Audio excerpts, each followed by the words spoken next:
Good afternoon, everyone. It's the 2nd of November. Just wanted to give you a really quick update around where we're up to. Obviously, lots of big changes, particularly around coronavirus over the last week in terms of, firstly, Staffordshire going into Tier 2, and obviously then the national lockdown that is going to take place from this Thursday. So the first thing is a huge welcome back to everybody. Thank you for being so bright and sunny on the way to school this morning. It's great to see you guys.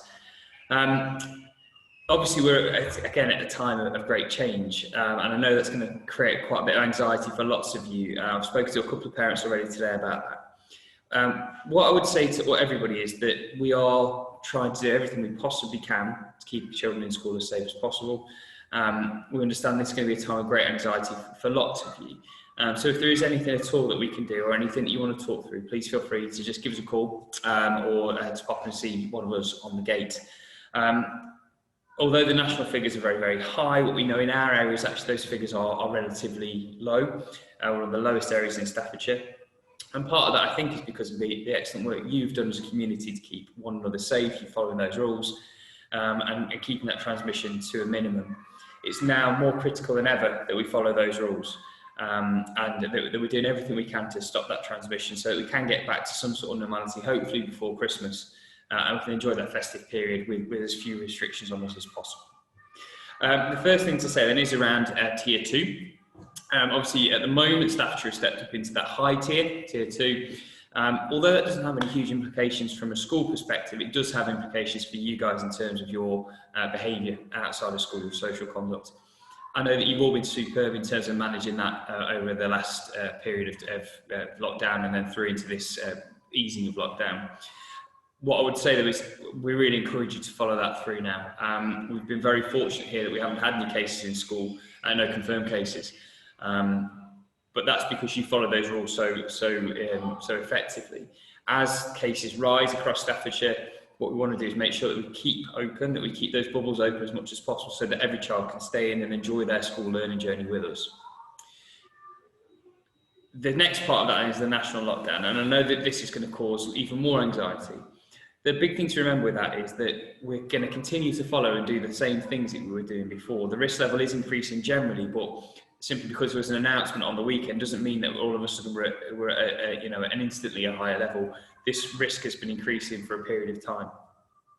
What we will do is, I've just gone back through the risk assessment, I've reviewed the risk assessment, and school really is going to continue as it has been. The big change you'll notice straight away though is that myself, that Miss Williams will be wearing our masks when we're out on the gate, and also we're going to ask teachers to wear masks in the communal areas in school. That's not when they're teaching the classrooms. For most staff members, they'll be wearing those masks only when they're going to the toilet or making a cup of coffee or perhaps going to the photocopier. They won't be wearing them during class time. They are able to do that, but that's not going to be a requirement of the school. The requirement will be that they wear masks in those communal areas.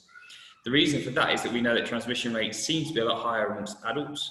And of course, if we have one adult that has then managed to infect all those, it could affect lots of other of the bubbles in school. So we're taking extra precautions there. You may notice that some of our more vulnerable members of staff, Miss Foster, for example, who is currently pregnant, may choose to wear a clear face visor while she's in the classroom as well. That's for her protection. I'm sure you can appreciate that we need to take additional risk management measurements there. But what we're not doing is creating a culture of fear and anxiety. We want to keep it as normal as possible whilst being as safe as possible. So that's the first thing you'll notice. The next part to that is that although the national lockdown doesn't affect schools in terms of we continue to run pretty much as it is. At the moment, the information that we've got is that the thing it will affect most is childcare. So we will continue to operate our before and after school club, our Explorers before and after school.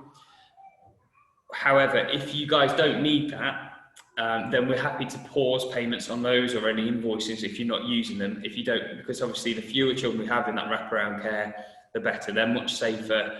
Well, they're safe in there anyway, but obviously it's better if they're with you. The big kind of most important part to it though, and the thing that has come out up to this point is that because of the national lockdown, only yourselves as parents and then another household can create the childcare arrangements for you.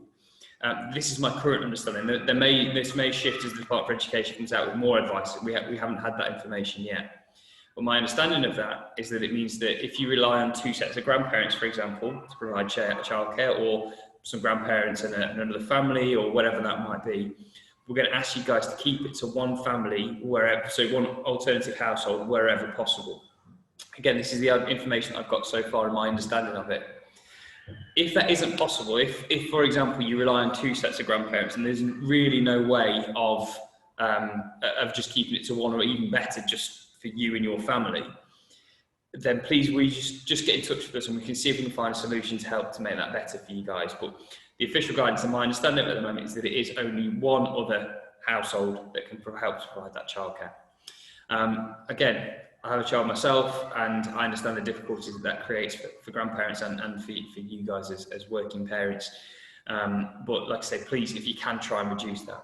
And certainly what we're definitely going to be saying is, please don't send friends, cousins, aunties, whoever else into school to collect children. We're not going to be able to allow that to happen, simply because it just isn't safe. We need to be really, really careful. We need to keep that level down in our area. We want to make sure we keep the school open as much as possible and help us to get back, we'll keep on this great footing as we move into the festive period as well. I'll do you another update later this week. Hopefully we'll have some more advice from the Department for Education. There may be some developing themes. But my big message really to you guys now is not to panic. We're doing really, really well in this area. The numbers are really, really low. Keep doing what you're doing. Follow those tier 2 guidance. Make sure that also when we go into that national lockdown that you're keeping as much as possible into your household. Follow those requirements. Reduce the amount of people that are coming in and out of school. And let's remember that 2 meters distance as well. Final point, face masks, is that I'm more than happy for you and for your children to wear face masks coming into school. In fact, I think that's probably a good idea. However, what we won't do is allow those face masks to come into school. You'll need to take those home with you. Clearly, there's an element of cross-contamination possible there. So happy for you to come in masks, and for your children to come in masks, but please don't bring them into school. Take them away with you and then bring them back around. We keep our children safe without masks in school because of the bubble system and the distancing that we do. So I hope that's clear. Obviously, normal rules apply. Any symptoms, please don't send your child in. Give us a call. Ring NHS if you've got any concerns at all.